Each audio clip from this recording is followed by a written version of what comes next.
আসসালামু আলাইকুম সবাইকে। কেমন আছেন সবাই? সবাইকে জানাই রমাদান মুবারক। সবার রমজান মাসটা কেমন কাটছে অবশ্যই কিন্তু জানাবেন। আমার তো আলহামদুলিল্লাহ বেশ ভালো কাটছে। আর রমজান মাসটা তো এমনিতেও প্রিয় একটা মাস, সবারই ভালো কাটবে আই থিঙ্ক। আর দ্বিতীয় রমজানে আজকে আমি কি করলাম, দ্বিতীয় রমজানটা আমার কেমন কেটেছে আজকে তোমাদের সাথে সেটাই শেয়ার করব। ভ্লগটা আমি শাড়ি থেকে শুরু করেছিলাম, তো আমার শাড়ির জন্য আমি আগে থেকে প্রিপারেশন নিয়ে রাখছিলাম। এই রমজানে আমি আসলে নিয়ত করেছি যে আমি একটু ডায়েট করার চেষ্টা করব, একটু হেলদি খাওয়ার চেষ্টা করব, দেখি কতদূর পারি। তো তার জন্য ভাবলাম আজকে আমি চিয়া পুডিং বানাবো। তো চিয়া পুডিং বানানোর জন্য এখানে আমি একটু গরম দুধের মধ্যে 3 চামচ মতো চিয়া সিড নিয়েছিলাম। আর ওটসটা নিতে পারতাম, কিন্তু ওটসটা সেদিন অ্যাভয়েড করেছি।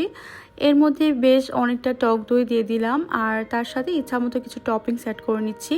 এখানে আমি অ্যাপেল নিয়েছিলাম, সাথে ব্যানানা নিয়েছিলাম, আর নিয়েছিলাম স্ট্রবেরি, আর লাস্টে একটু সুইটনেসের জন্য একটা খেজুর আমি দিয়েছিলাম। তো খেজুরটা দিলে কিন্তু চিয়া পুডিংটা খেতে ভীষণ মজা হয়। আর আমার কাছে এমনিতেও কলা আর খেজুরটা হলে কিন্তু আর কোনো কিছু লাগে না। তারপর এটা আমি একটু র্যাপ করে ফ্রিজে রেখে দিয়েছিলাম, আর শাড়িতে উঠে এটা আমি ঠান্ডা ঠান্ডা খেয়েছি। ট্রাস্ট মি, এটা খেতে এত মজা ছিল। আসলে এত মজার খাবার হলে কিন্তু ডায়েট করতে কষ্ট লাগে না, কিন্তু আমি জানি না আমি আসলে ইফতারে অ্যাভয়েড করতে পারবো কিনা ভাজা পোড়া। শাড়িতে আমি আসলে ভাত না খেয়েও থাকতে পারি, বাট ইফতারে একটু সামনে যখন খাবারগুলো দেখি তখন আসলে একটু লোভটা সামলাতে কষ্ট হয়ে যায়। আর শাড়িতে আমি বাসার সবার জন্য সেদিন রান্না করেছিলাম গরুর মাংস, আর একটা ভাজি করেছিলাম, সাথে মাখন ডাল রান্না করেছিলাম। তারপর এই গ্রোসারি শপিংগুলো করে রেখেছিলাম রোজার আগের দিন, বাট সেগুলো আমার গোছানো হয়নি। তাই ভাবলাম সব কিছু প্যাকেট থেকে বের করে একটু সুন্দর করে গুছিয়ে রাখি। তো আমার যা কিছু লাগবে শুধু সেগুলোই নেওয়া হয়েছে।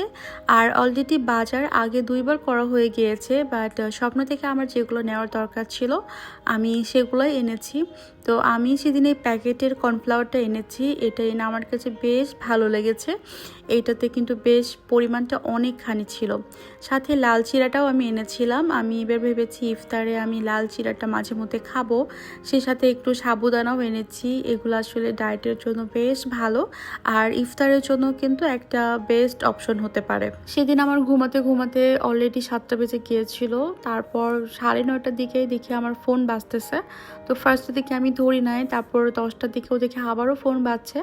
আসলে আমার বাসায় সেদিন ওয়ালপেপার লাগাতে আসার কথা ছিল, তো ওই ভাইয়াটা আসলে নিচে এসে দাঁড়িয়েছিল, আর আমি তো এদিকে ঘুমাচ্ছি, টেরই পাচ্ছি না। তো এই তো তারপর উঠে আসলে তাড়াতাড়ি করে ফ্রেশও নিলাম, আর উনি এসে ওয়ালপেপারটা লাগালো।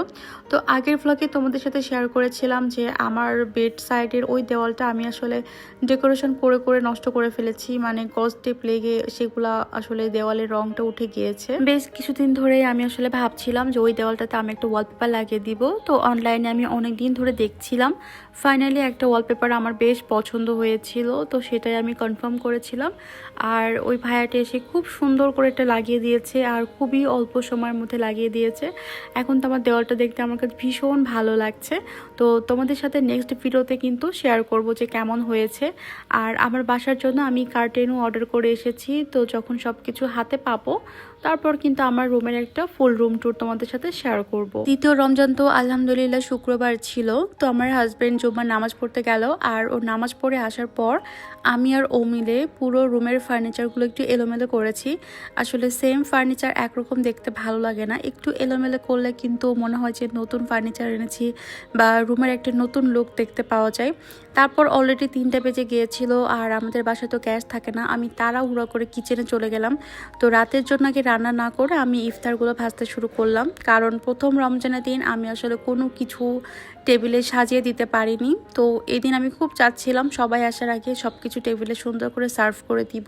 আমি দুপুর 3টা থেকে সব কিছু ভাজা শুরু করেছি, কিন্তু সেই ইফতারে যে আমার শেষ হয়েছে, মানে গ্যাসটা এতই স্লো ছিল, মানে খুবই কষ্ট করে আমি করেছি।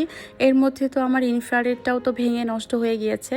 তো সেদিন আমি বানিয়েছিলাম বেগুনি, ডিম আলুর চপ, তারপর চিকেন ডোনাট বানানোই ছিল, আর ডিমের একটা শিক কাবাব ছিল, সেই সাথে ছিল আমার চিকেন রোল, আর তো ফ্রুটস ছিলই।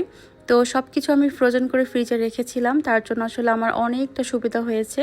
সেই সাথে আমি স্যান্ডউইচটাও বানিয়ে নিয়েছিলাম, আর স্যান্ডউইচের পুরটাও তো আমার আগে থেকে বানানো ছিল। তারপর ইফতারটা করার একটু পরে আবারও আমরা একটু বাইরে চলে গেলাম, বাইরে যে একটা কোল্ড কফি খেয়েছি। এরপর চলে গেলাম আমরা ইন্ডাকশন কিনতে। তো আমার চুলাটা তো ভেঙে গিয়েছে, আর একদমই গ্যাস থাকে না, রান্না করতে ভীষণ কষ্ট হচ্ছে। তারপর একটি ইন্ডাকশন নিয়ে আসলাম, আর আগেরবার নিয়েছিলাম ইনফ্রারেড, কিন্তু ইনফ্রারেডটা আমার আসলে একদমই ভালো লাগছে না। তো আমাদের বাসায় অনেক দিন ধরেই আমরা প্রায় 12-13 বছর ধরে ইন্ডাকশন ব্যবহার করি। আসলে ইন্ডাকশন ব্যবহার করে অনেক মজা পেয়ে গিয়েছি, আর ইনফ্রারেডটা আমার কাছে তেমন ভালো লাগে না, তাই আমি একটা ভীষণের ইন্ডাকশন নিয়ে এসেছি, আর এটা ব্যবহার করে দেখব কেমন লাগে। তোমাদের সাথে কিন্তু পরে আমি এটা রিভিউ শেয়ার করব। এরপর রান্নাবান্না শেষ করে অনেক কিছু গুছিয়েছি। এরপর প্রায় রাত 1টার দিকে আমি শাওয়ার নিয়ে ফ্রেশ হয়েছি। মানে পুরোটা দিন আমার কি যে ব্যস্ততার মধ্যে কেটেছে, তারপরেও আলহামদুলিল্লাহ। তো এই ছিল আমার দ্বিতীয় রমজান। তোমাদের কাছে কেমন লাগলো অবশ্যই কিন্তু জানিও, আর তোমাদের রমজান কেমন কাটছে সেটাও কিন্তু আমাকে জানিও। আল্লাহ হাফেজ।